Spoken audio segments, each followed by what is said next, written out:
श्री गणेशाय नमः। ऋषि पंचमी व्रत कथा।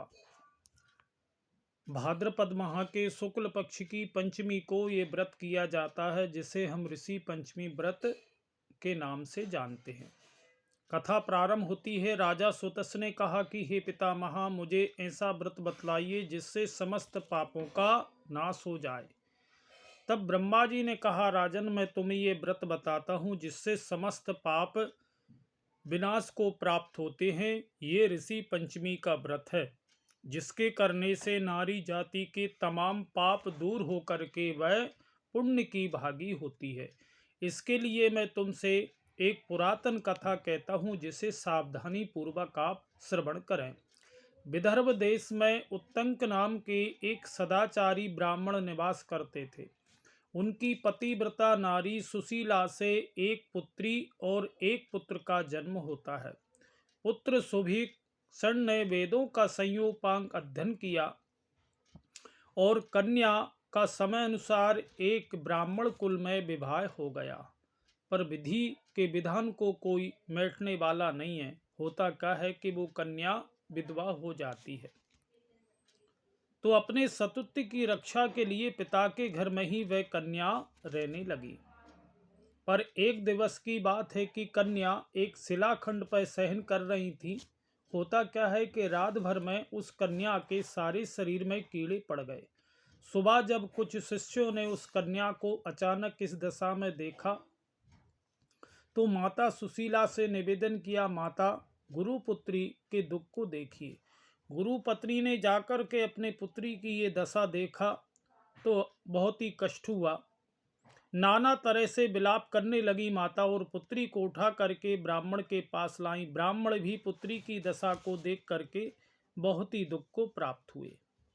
तब ब्राह्मण ने हाथ जोड़ करके कहा कि महाराज, क्या कारण है इस पुत्री के शरीर में कीड़े पड़ गए? तब महाराज ने ध्यान धर के देखा तो पता चला कि इस पुत्री ने 7 जन्म पहले ब्राह्मणी थी और एक दिन रजस्वला होते हुए के घर के तमाम बर्तन, भोजन सामग्री छू ली, जो हमें छूना नहीं चाहिए थी। ऋषि पंचमी का भी व्रत अनादर से देखा पर अनादर के साथ देखा। इसी कारण से रजस्वला धर्म वाली नारी प्रथम दिन चांडालनी के बराबर, दूसरे दिन ब्रह्मघातिनी के समान और तीसरे दिन धोबनी के समान हमारे शास्त्रों की दृष्टि से नारी जाति मानी जाती है। तुम्हारी कन्या ने ऋषि पंचमी का व्रत दर्शन तो किया, पर अपमान के साथ किया। दर्शन के फल से ब्राह्मण कुल में जन्म हो गया, पर अपमान के कारण ये दुख इन्हें उठाना पड़ रहा है। सुशीला ने कहा, महाराज, ऐसे उत्तम को व्रत को आप विधि के साथ वर्णन कीजिए, जिससे समस्त नारी जाति इसका लाभ ले सके। ब्राह्मण बोले, सहधर्मणी, ये व्रत भादो माह के शुक्ल पक्ष की पंचमी को धारण किया जाता है।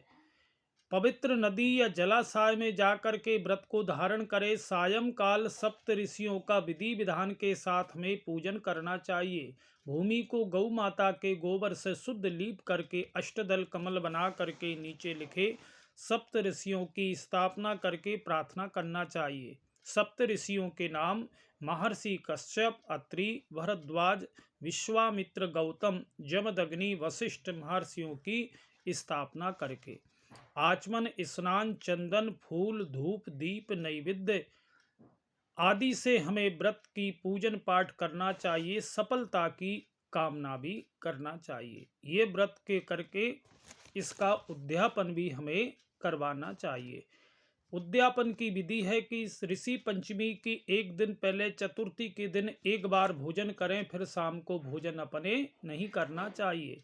पंचमी का व्रत आरंभ करें। सुबह नदी जलाशय में स्नान करके गोबर को लीप करके ब्राह्मण के द्वारा सर्वतोभद्र मंडल चक्र बना करके उस पर कलश स्थापित करके कलश के कंठ में नया वस्त्र बांध करके पूजा सामग्री एकत्रित करके अष्टदल कमल पर सप्त ऋषियों की सोने की प्रतिमाओं को रख करके षोडशोपचार से विधि के साथ पूजन करना चाहिए।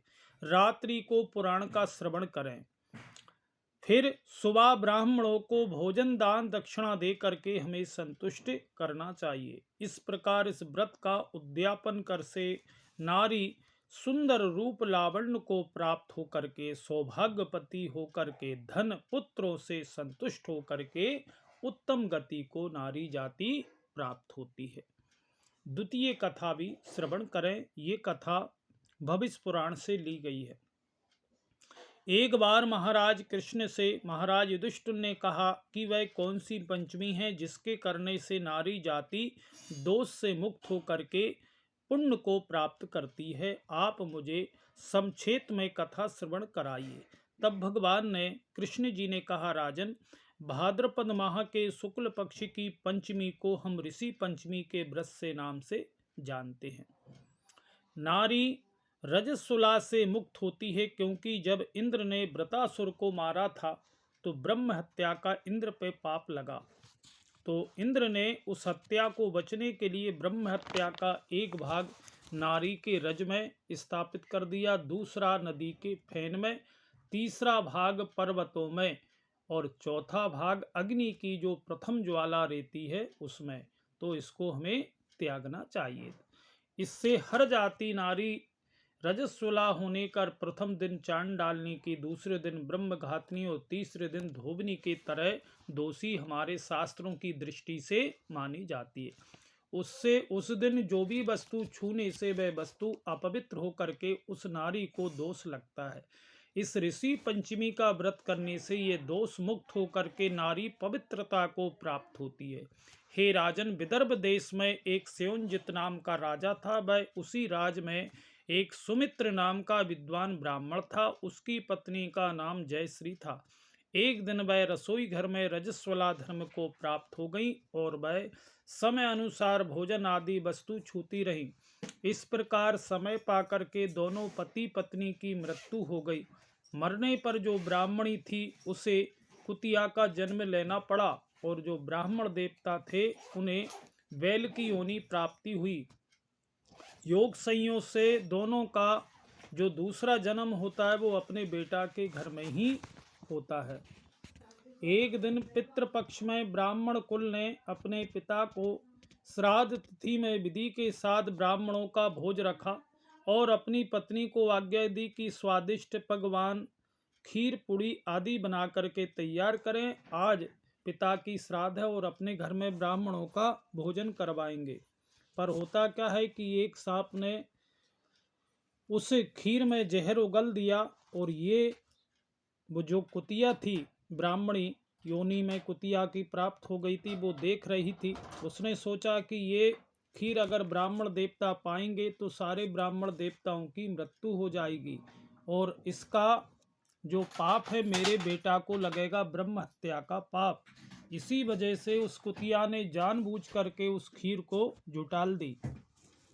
उधर जब बहू ने देखा कि खीर को कुतिया ने जुटाल दी तो बहू ने कुतिया में इतनी मार मारी कि उसकी कमर तोड़ दी। सारी खीर फेंक करके दोबारा से खीर को बनाया। बढ़िया ब्राह्मणों का भोजन करवाया प्रेम से। शाम को जब जो उसका पति था बैल की योनि में था वो आया और दिन की पूरी घटना उसने सुनाई कि आज बहू ने इतनी मार मारी कि मेरी कमर तोड़ दी। और उधर बैल ने भी कहा कि साधर्मणी, आज तुम्हारे पाप के कारण मुझे भी बैल की योनि मिली। आज दिन भर मेरे बेटा ने मुंह बांध करके जोता और अभी तक एक मुट्ठी घास भी नहीं डाला। ये दोनों की जो बातें थीं, ये बातें उनका बेटा सुन रहा था। बहुत ही आत्मग्लानि हुई। धिक्कार है मेरा बेटा होने पर कि मेरे माता पिता कुयोनि को प्राप्त है। मेरे होते हुए भी मैं माता पिता का उद्धार नहीं कर सका, धिक्कार है। ऐसा मन में आत्मग्लानि से भरा हुआ वह अपने माता पिता की मुक्ति के कारण को खोजने के लिए ऋषियों के पास गया। कैसे मुक्त होंगे? मुनियों के विधि के अनुसार ब्राह्मण पुत्र ने घर आकर के विधि के साथ ऋषि पंचमी का व्रत किया, क्योंकि ऋषियों ने कहा कि तुम्हारे जो माता पिता थे उन्होंने इस कारण बस ये योनि को प्राप्त है। उसी व्रत को विधि पूर्वक करेंगे ऋषि पंचमी का और उसका फल अपने माता पिता को अर्पण करवा देंगे तो जिस भी योनि में है उस योनि से छूट करके वो स्वर्ग को प्राप्त हो जाएंगे या दूसरी अच्छी योनि को प्राप्त हो जाएंगे। तो बेटा ने वही करा जैसा ऋषियों ने बताया था। ऋषि पंचमी का व्रत किया, श्रद्धा से उस व्रत का फल अपने माता पिता को समर्पण किया, जिसके प्रभाव से क्रूर योनि से छूट करके दिव्य देव विमान पर आरूढ़ होकर के स्वर्ग को प्राप्त हुई। हे राजन, जो स्त्री इस व्रत को विधि के साथ करती है, श्रद्धा से करती है, सप्त ऋषियों का पूजन करती है, वह नारी भयंकर दोषों से छूट करके शीघ्र ही धन पुत्र एवं पुत्रों के पुत्र, जिसे बोलते हैं पौत्र, आदि सुख सौभाग्य रूप को पाती हैं। इस व्रत को करना नारी जाति का मुख्य कर्तव्य है। हर परिस्थिति में ऋषि पंचमी का नारी जाति को करना ही चाहिए। इससे मन शरीर आदि दोष मुक्त होकर के जो फल हमें पैदल चल के समस्त तीर्थों में प्राप्त होता है, वही फल ऋषि पंचमी का व्रत श्रद्धा पूर्वक करने से अनयासी नारी जाति को प्राप्त हो जाता है। ऋषि पंचमी व्रत कथा संपूर्ण। जय श्री राधे। आपको हमारा चैनल अच्छा लगता है तो इसे सब्सक्राइब करें, शेयर करें। जय श्री राम, जय श्री राधे।